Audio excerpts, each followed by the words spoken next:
हमने क्या पढ़ा था प्रीवियस लेक्चर में, सोर्सेज ऑफ एनर्जी के जब हमने स्टार्ट किया था कि एनर्जी होता क्या है, सोर्सेज डिफरेंट कौन से सोर्सेज हम एनर्जी को ले सकते हैं। तो मैंने आपको बताया था कि क्या क्वालिटीज़ होंगी गुड सोर्सेज ऑफ एनर्जी की। मैंने आपको क्लासिफिकेशन में रिन्यूएबल नॉन रिन्यूएबल पढ़ा दिया, और क्या बताया था आपको, कन्वेंशनल और नॉन कन्वेंशनल बता दिया मैंने। अब देखिए हम कुछ एनसीईआरटी में जो क्वेश्चन दिए हैं उसको डिस्कस कर लेते हैं। तो पहला क्वेश्चन क्या था कि गुड सोर्स या गुड सोर्सेज ऑफ एनर्जी हम किसे बोलेंगे। तो क्या क्या गुड सोर्सेज किसको बोलेंगे, मैंने आपको बताया था इकोनॉमिकल हो, मतलब क्या हो, उसका कॉस्ट क्या सब खरीद सके, वैसा क्या होना चाहिए, एनर्जी होना चाहिए। दूसरा मैंने क्या बोला था, इजी टू ट्रांसपोर्ट और store, easy to store and transport, ये इसका आंसर आप लिख सकते हैं। और जो वो वर्क करेगा पर यूनिट ऑफ एनर्जी, जो उसकी जो फ्यूल है या एनर्जी है, जो वो क्या करेंगे हम एनर्जी में जो वर्क करके वो देगा पर यूनिट मास या पर यूनिट केजी, मतलब कोई मैंने फ्यूल लिया उसको 1 केजी में बर्न करूंगा तो वो कितना मुझे वर्क करके देगा, वो भी क्या होना चाहिए, ज़्यादा होना चाहिए। इकोनॉमिकल, सेव टू एनर्जी, जो वर्क करके देगा पर यूनिट एनर्जी वो क्या होना चाहिए, ज़्यादा होना चाहिए। तो हमने ये सब चीज़ें पढ़ ली।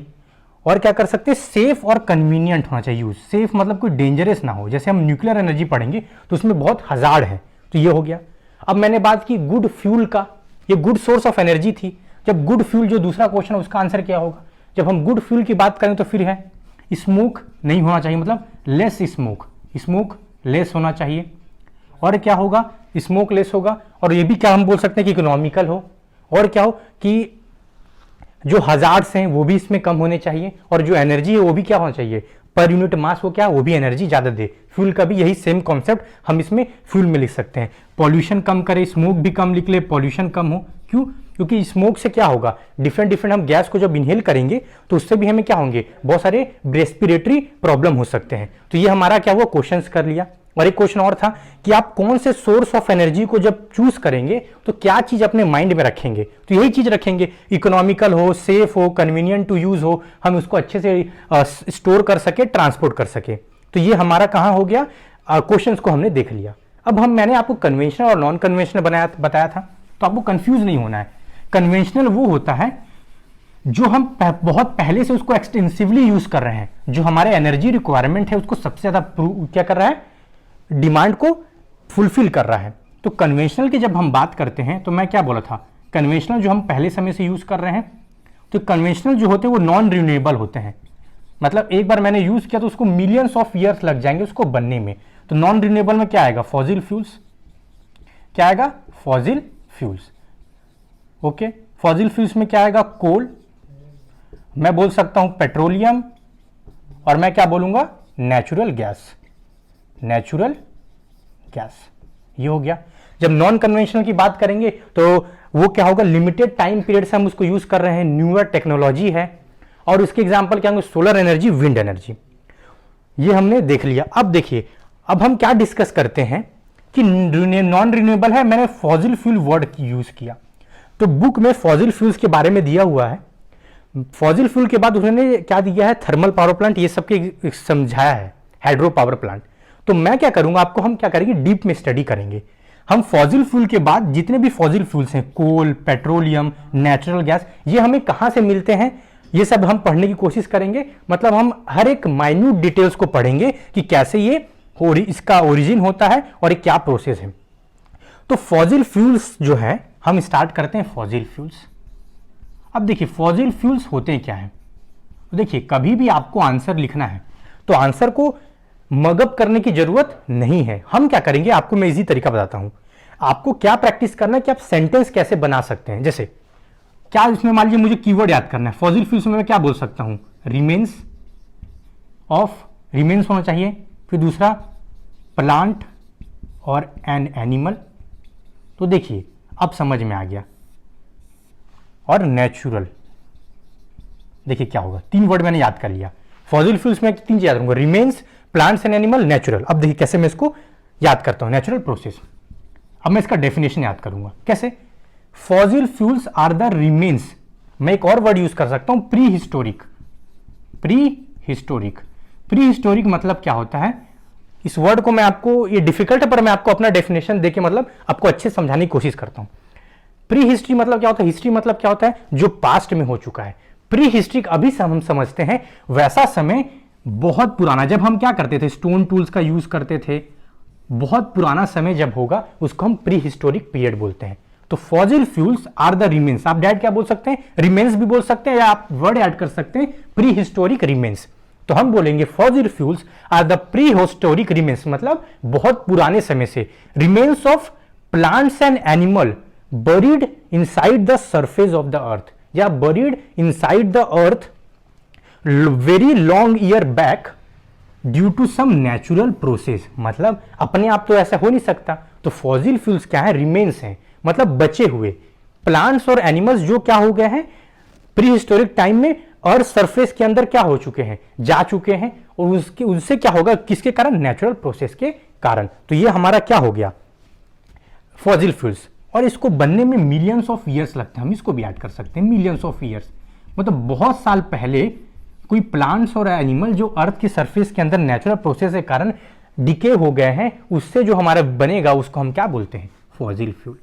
पर हम देखिए, हम हर चीज को कॉन्सेप्ट से पढ़ने की कोशिश करते हैं। हमने डेफिनेशन तो देख लिया, पर आप ये बताइए कि हमें इस चैप्टर को पढ़ने का जरूरत क्या है, मैं फॉसिल फ्यूल्स पे इतना फोकस क्यों कर रहा हूं।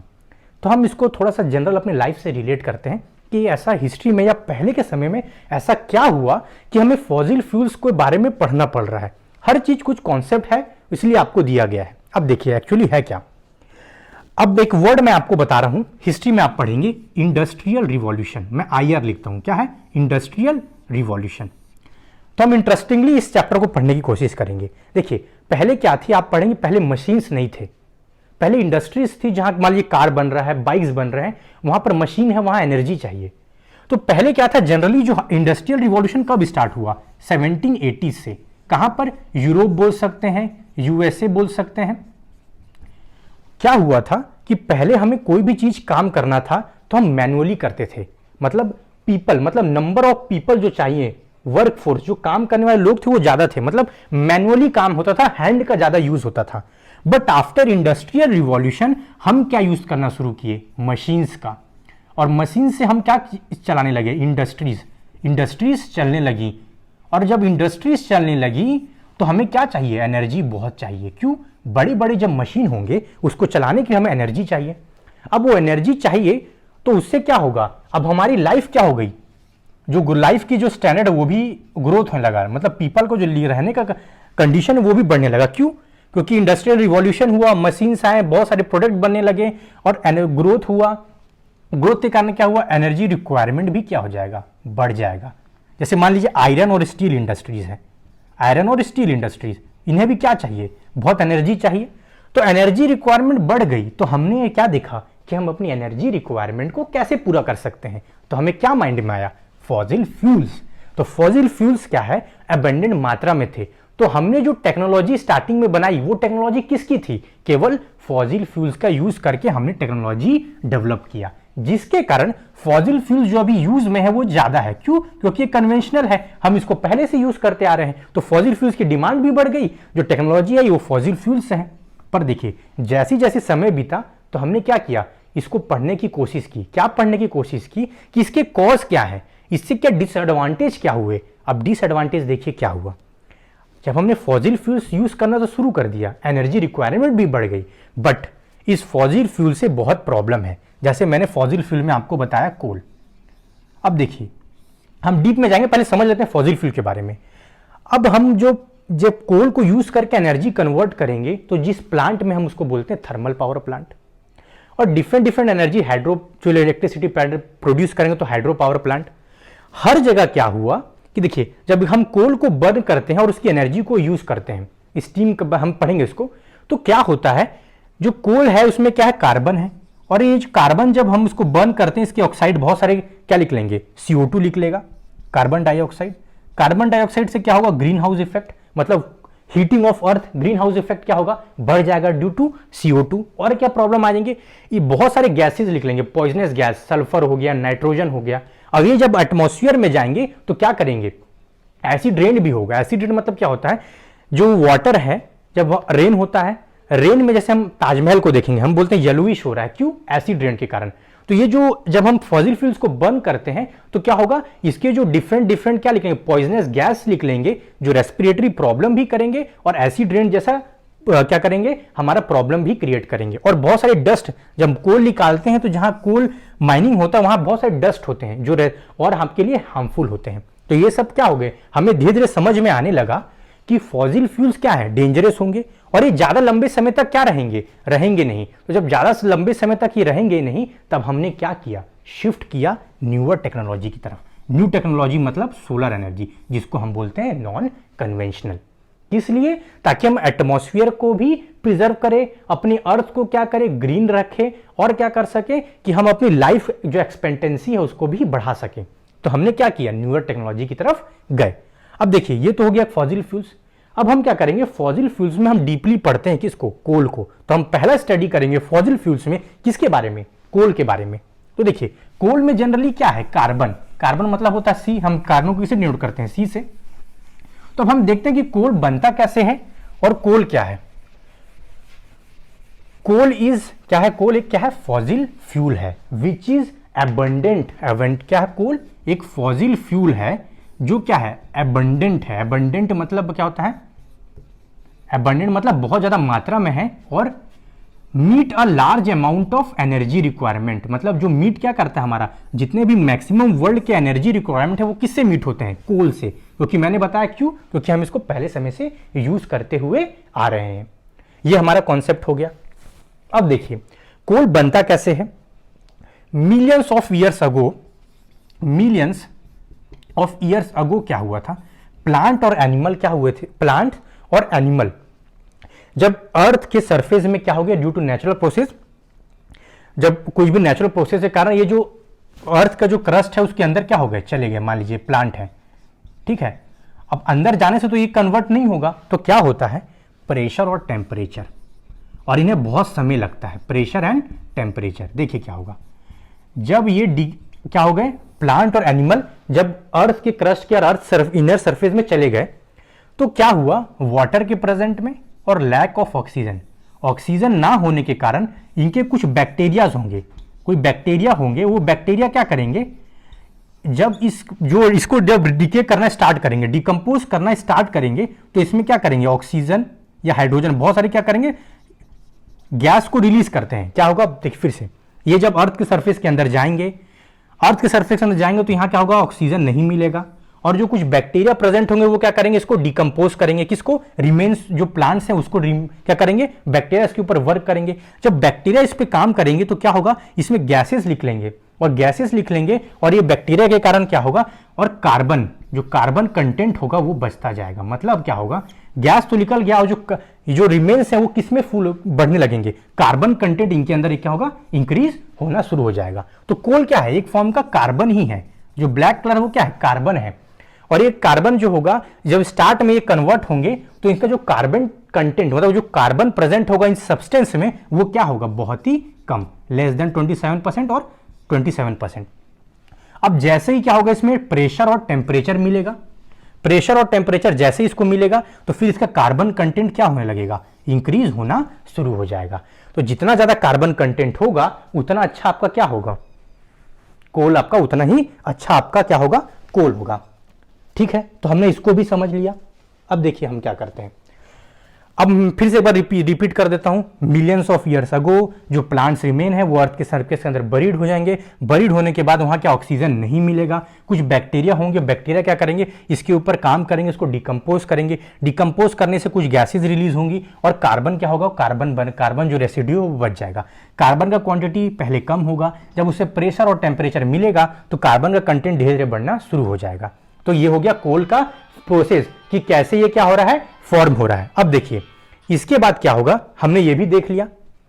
तो हम जब बात करते हैं कोल के भी टाइप्स होते हैं, 4 टाइप्स। मैं पहले बात करूंगा एंथ्रासाइट, याद रखिएगा ये एंथ्रासाइट, बिटुमिनस, क्या है एंथ्रासाइट, बिटुमिनस, फिर क्या बात करेंगे लिग्नाइट, और देन बात करेंगे पीट।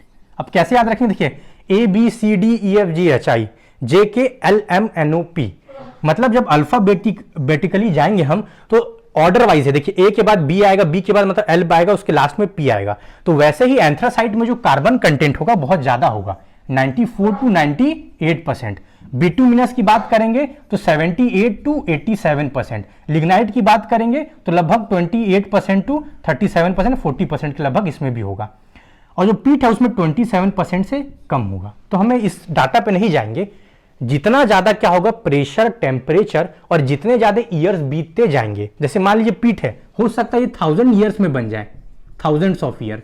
अब जैसे जैसे ये कन्वर्ट होते जाएगा तो वैसी वैसी क्या होगा, हमें एज ज्यादा चाहिए, तो यहां पर ये क्या होगा, मिलियंस ऑफ ईयर्स इसे लग जाएंगे। अब मिलियंस ऑफ ईयर्स लग जाएंगे तो अगर हम इसको एक बार यूज करते हैं तो इसे रिन्यू होने में और दोबारा आने में क्या होगा, बहुत ही ज्यादा समय लगेगा। तो हमने ये ऑर्डर भी याद कर लिया, कोल के बारे में भी पढ़ लिया, कौन से प्लांट में बनते हैं, थर्मल पावर प्लांट में बनते हैं। थर्मल पावर प्लांट जहां कैसे बनते हैं मैं भी इसको अभी एक्सप्लेन करूंगा, बट पहले हम क्या करते हैं, हर चीज को डील कर लेते हैं कि होता क्या है। अब देखिए कोल हो गया, ऐसा कंटेंट हो गया। देखिए और बताता हूं आपको, इंडिया में जो कोल हम पाते हैं उसमें क्या कार्बन कंटेंट ज्यादा नहीं होते हैं, उसमें क्या होता है, ऐश ज्यादा होता है, जिसके कारण क्या होता है, जब हम उसको रोटर टरबाइन यूज करते हैं जब कन्वर्ट करने के लिए तो ज्यादा इफेक्टिव नहीं होता इंडिया में जो कोल है। इंडिया में जनरली बिटुमिनस कोल पाया जाता है और मैक्सिमम कहां पाया जाता है, झारखंड के बेल्ट में पाया जाता है बिटुमिनस। और हम उसको क्या करते हैं, जितना अच्छा कार्बन कंटेंट होगा, जितना कम एसेस होगा, उतना अच्छा हमारा थर्मल पावर प्लांट काम करेगा। तो इसलिए हम क्या करते हैं, जहां प्योर क्वालिटी ऑफ कोल चाहिए और अच्छा कोल चाहिए तो हम फॉरेन से भी क्या करते हैं, जैसे ऑस्ट्रेलिया, ये सब कंट्रीज हम क्या करते हैं, कोल को क्या करते हैं, लाते हैं, मंगाते हैं इंडस्ट्रीज के लिए। और जो वर्ल्ड में 7% रिजर्व जो है कोल के, वो किसके पास है, इंडिया के पास। रिजर्व मतलब सर देखिए क्या है, अब हम क्या करते हैं, ये अनुमान लगाते हैं कि हमारे पास कितना रिजर्व, मतलब हम जिसको एक्सप्लोर नहीं कर पाए हैं, कितना कोल का क्वांटिटी हमारे कंट्री में है। तो इंडिया के पास सबसे ज्यादा है, मतलब सबसे ज्यादा नहीं, वर्ल्ड में जो शेयर है वो क्या, 7% कोल रिजर्व इंडिया के पास है। अब देखिए कोल को समझ लिया, अब हम कोल लाएंगे कहां से, तो कोल के लिए हम क्या करते हैं, माइनिंग करते हैं। क्या करते हैं, माइनिंग, कोल माइनिंग। आप डिफरेंट माइंस पढ़ेंगे, जो छत्तीसगढ़, झारखंड, उड़ीसा में डिफरेंट माइंस है, आंध्र प्रदेश में। ये माइंस क्या होगा, यहां से हम अंडरग्राउंड, जैसे मान लीजिए कोई ये माउंटेन है, तो हम क्या करते हैं, इसके अंदर हम क्या करते हैं, क्लियर करके हम क्या करते हैं, कोल निकालते हैं अंडरग्राउंड में। पर इसके अंदर क्या करता है, रूफ, इसमें एक प्रॉब्लम क्या होता है, रूफ कोलैप्स कर जाता है। रूफ मतलब ऊपर वाला छत, तो कोलैप्स करना ज्यादा डेंजरस था और जो लाइफ है वो भी ज्यादा लॉस होती थी। तो हमने क्या किया, ओपन कास्ट शुरू किया। क्या किया, ओपन कास्ट, मतलब ओपन माइंस करते थे। मतलब ये एरिया को हम क्या करेंगे, मान लीजिए कोई ये एरिया है, हम अंडरग्राउंड नहीं जाएंगे, इसके ऊपर से हम क्या करेंगे, निकालते जाएंगे और आगे बढ़ते जाएंगे और क्या करेंगे, हम कोल माइंस को एक्सपेंड करेंगे। तो ओपन कास्ट क्या होगा, उसमें कैजुअलिटी के चांस भी कम हो जाएंगे। पर देखिए जहां जहां हम क्या करेंगे, निकालते जाएंगे, किसको, लैंड को हटाएंगे, कोल निकालेंगे, उसके बाद क्या प्रोसीजर है, हमें लैंड फिलिंग करना है। मतलब उस एरिया को हम ओपन नहीं छोड़ सकते। और दोबारा से हमने क्या किया, जितने प्लांट्स को हमने डिवास्टेट किया, काटा है, हम क्या करेंगे, उतना ही कहीं और लगाएंगे। ठीक है, ये दूसरी बात है, अभी हम समझ रहे हैं कोल के बारे में। तो हम क्या कर सकते हैं, कोल को और अच्छा बनाने के लिए एक वर्ड आता है, उसको बोलते हैं कोक। क्या बोलते हैं, कोक। कोक क्या होता है, एक अच्छा फॉर्म है किसका, कोल का। तो हम कोक कैसे बनाएंगे, इसको हम प्रोसेस बोलते हैं, इसको हम बोलते हैं डिस्ट्रक्टिव डिस्टिलेशन। क्या बोलते हैं, डिस्ट्रक्टिव डिस्टिलेशन। डिस्ट्रक्टिव डिस्टिलेशन में क्या होता है friends, in the absence of air. देखिए कोई भी चीज बर्न होगी तो किस में होगी, एयर में। पर हम क्या करेंगे, जब कोल को डिस्ट्रक्टिव डिस्टिलेशन मतलब in the absence of air, जब हम इसको हीट करेंगे तो जो हमें कोल जो कन्वर्ट हो जाएगा उसको हम क्या बोलेंगे, कोक। और कोक क्या है, पॉल्यूशन भी कम करेगा, किसके कंपैरिजन में, कोल के, और एक बहुत अच्छा एनर्जी का सोर्स का भी काम करेगा। कौन, कोक काम करेगा। तो हमने कोल के बारे में जितना इंफॉर्मेशन था हमने पढ़ लिया।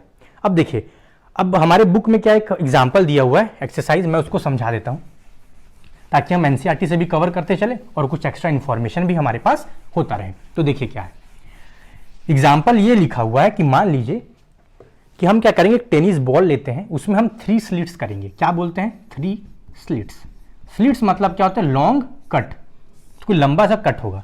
हम क्या करते हैं, और क्या करते हैं, सेमी सर्कुलर फिन बनाएंगे किसी का मेटल का। तो देखिए क्या होगा, हम क्या करते हैं, एक मान लीजिए ये क्या है, टेनिस बॉल, 3 फिन्स। मेरी ड्राइंग उतनी अच्छी नहीं है पर मैं ट्राई कर रहा हूँ कि बना सकें इसको अच्छा। तो ये मान लीजिए 3 सेमी सर्कुलर फिन होंगे और हम इसमें क्या करेंगे, टेनिस बॉल में लगा देंगे। एक एक्सल होगा, जो वर्ड मैं आपको समझा रहा हूँ पढ़ने में आपको ईजी हो। एक्सल क्या होता है, स्ट्रेट बार होता है जो कनेक्ट करेगा किसी को रोटेशन कराने के लिए। तो हम क्या करेंगे, इसके सेंटर से मैंने एक एक्सल बनाया, मान लीजिए एक लाइन, और हम इसको क्या करें, रिजिड कहीं सपोर्ट कर देंगे। किसको, टेनिस बॉल है, और उसमें क्या होगा, बॉल में मान लीजिए कि ये स्लिट्स किया और मैंने 3 सेमी सर्कुलर क्या बना दिए, मेटल शीट के फिन बना दिए। अब इस फिन को मैंने बॉल में लगा दिया और क्या किया, मैंने एक्सल के थ्रू इसको रिजिड सपोर्ट कर दिया कि ये डायरेक्ट क्या हो, ये फिन है, ये बॉल क्या कर सके, ऐसे रोटेट कर सके। जैसे आपने पतंग देखा होगा या आप देखेंगे हवा, आप जब एक बचपन में आपने खेला होगा, पेपर का बना होता है, उसमें हम हवा ऐसे फूकेंगे तो रोटेट होता है। तो ये फ्रीली क्या होना चाहिए, रोटेट होना चाहिए। अब इससे हम क्या कनेक्ट कर देंगे, डायनामो, क्या कर करेंगे, डायनामो, और डायनामो से हम क्या करेंगे, सीरीज में बल्ब लगा देंगे। क्या लगा देंगे, यहां पर बल्ब लगा देंगे। अब देखिए मैं पहले समझाता हूं इसको कि आप समझ सकें। ये क्या है, समझ लीजिए 3 फिन है, ये रोटेट करता रहेगा, ये डायनेमो है। अब देखिए सर डायनेमो क्या होता है, डायनेमो एक डिवाइस है, ये क्या काम करेगी, कुछ भी अगर हम इसको मूवमेंट देंगे, कोई भी मूवमेंट, कैसे मूवमेंट दे सकते हैं, विंड की तरह मूवमेंट दे सकते हैं, और क्या कर सकते हैं, हम वाटर के हेल्प से मूवमेंट दे सकते हैं। तो किसी भी मूवमेंट को ये किस में कन्वर्ट कर देगा, इलेक्ट्रिकल एनर्जी में। क्या करेगा, इलेक्ट्रिकल एनर्जी। तो मूवमेंट क्या होगा, मैकेनिकल। तो कोई भी मैकेनिकल एनर्जी को किस में कन्वर्ट कर देगा, इलेक्ट्रिकल एनर्जी में, और इलेक्ट्रिकल एनर्जी से ये बल्ब जल जाएगा। पर सबसे पहले मुझे क्या करना पड़ेगा, इसको रोटेट कराना पड़ेगा। तो बुक में जो एग्जांपल दिया, मान लीजिए प्रेशर कुकर दिया हुआ, ठीक है, प्रेशर कुकर में, प्रेशर कुकर से क्या होगा, हम एक पाइप कनेक्ट करेंगे और यहां पर इसको कनेक्ट कर देंगे, और ये विंड देगा, और ये जैसे स्टीम देगा तो क्या होगा, रोटेट होगा। जैसे ये रोटेशन करेगा तो ये इसका मैकेनिकल एनर्जी डायनेमो में जाएगा। डायनेमो क्या करेगा, इस मूवमेंट से इसको मैकेनिकल एनर्जी को इलेक्ट्रिकल में कन्वर्ट करेगा और हमारा बल्ब ग्लो हो जाएगा। तो ये एक एग्जांपल दिया है कि हम कैसे एनर्जी जनरेट करते हैं। तो क्या क्या रिक्वायरमेंट है कि हमें एक रोटर ब्लेड चाहिए, और एक क्या चाहिए, कोई भी चीज जो रोटेट करती हो, और हमें क्या चाहिए, इसको हम टरबाइन बोल सकते हैं। कुछ मूवमेंट हम देंगे जिससे ये रोटेट करे, और डायनेमो चाहिए, और हमसे क्या करेंगे, बल्ब जलाएंगे। तो एक एक्सरसाइज है जो आप समझ सके कि कैसे बेसिकली इलेक्ट्रिसिटी जनरेट होगा। पर हम पढ़ेंगे क्या इसमें वर्क होगा डिटेल में। तो हम एनसीईआरटी से मैंने आपको कन्वेंशनल जो टॉपिक लिखा हुआ है उसमें मैंने फॉसिल फ्यूल्स का आपको पढ़ा दिया, फिर मैंने आपको एक एक्सरसाइज बता दिया, और हमने कोल के बारे में डिटेल स्टडी कर ली। और एनसीईआरटी के 3 क्वेश्चन जो थे, good source of energy, good fuel, और आप कौन सा ऑप्ट करेंगे जब आपसे बोला जाएगा। तो हमने इन चीज़ों को कवर कर लिया।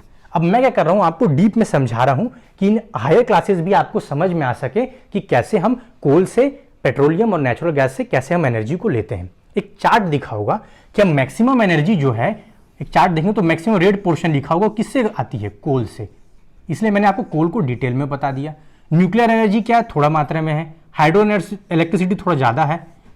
तो ऐसी डिफरेंट विंड एनर्जी थोड़ी कम होगी। तो ऐसा चार्ट बना हुआ है। इसलिए हम क्या कर रहे हैं, हर पॉइंट को डीप में पढ़ने की कोशिश करेंगे। पेट्रोलियम, विंड एनर्जी, सबको डीप में पढ़ने की कोशिश करेंगे। Thank you. Continue studying with us and I will teach you physics so that you will able to understand everything in very clear way. So thank you.